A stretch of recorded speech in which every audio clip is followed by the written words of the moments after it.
thing about me is I don't have no confidence in myself as a film actor at all. What? No, Ian, no, surely not. I don't. I was wondering if you could tell me something that you enjoyed about working with one another on set. I thought she was the most amazing actor I've ever worked with. Wow. That's saying something. Oh my That's saying goodness, I something. can't believe you just said that. You're lying. That's true. No. He's a good actor, isn't he? No. Her heart's always engaged.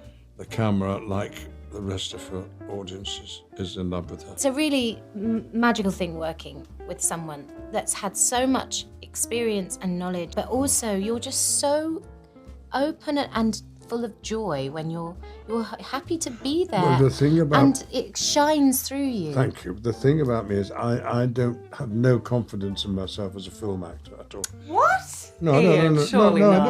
I don't. I came to the camera rather late in the day, and I'm still a bit vague as to how it's all done. Do you know, I think it's when you are a theatre actor predominantly, you never really believe that you're a film actor. No. I'm the same. Needless to say, both of you have a lot of experience working on the stage.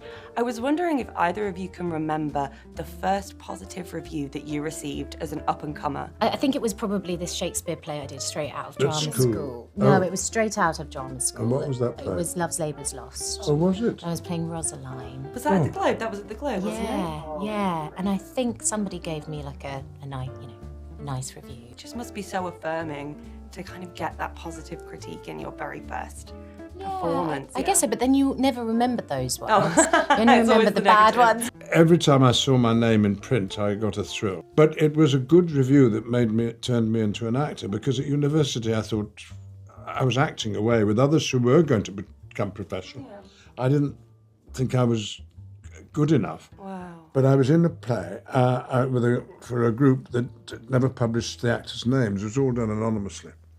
And the old News Chronicle came down, and it said, I don't know who played this part, but I wish I did know, because it'll obviously become a name to be remembered. Well, I got this when I was 18 in a national newspaper.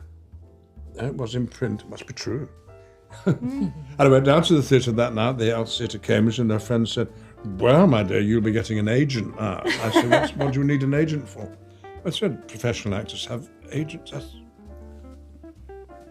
And I decided to become a professional actor. Oh, that's all because of a review. That review was written by Alan Dent, who was James Agert's boyfriend.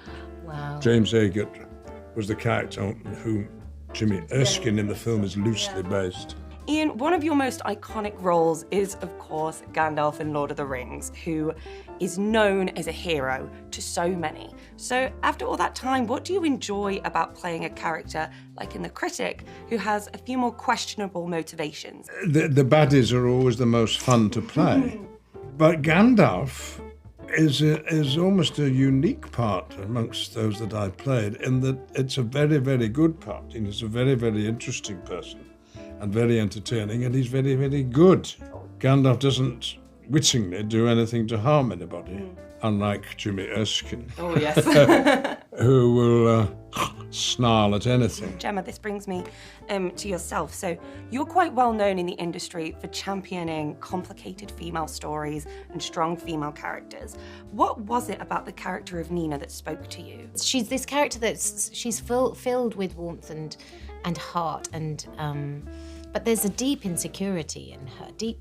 There's something missing. There's something a bit messed up about Nina, and we see it with her drinking. She's quite unhinged, actually. She's the sort of person that will turn up at a critic's doorstep and challenge him, which I would never do. When I was younger, and if I had a vaguely unfriendly review that said something about my performance that I didn't think was true, I would write. You did write in. And without exception, they wrote back and said, oh, I'm terribly sorry. Oh. You're absolutely right. Really? But did they publish their errors? No.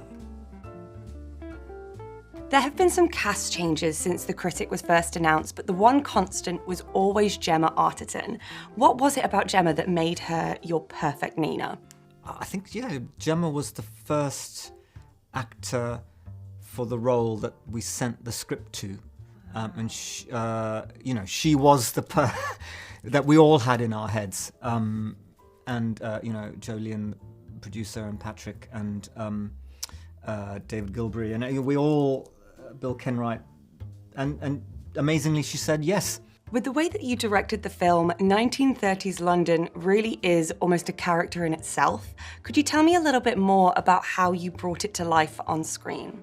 Obviously there's photographs and all of that you can look at and study, but in the end, it's you have to create a 1930s of the imagination inside the viewers' heads, right? It's a mixture of what it was really like and what we think it was like, and you sort of have to satisfy the audience's expectation of that up to a point. There's a lot of smoke.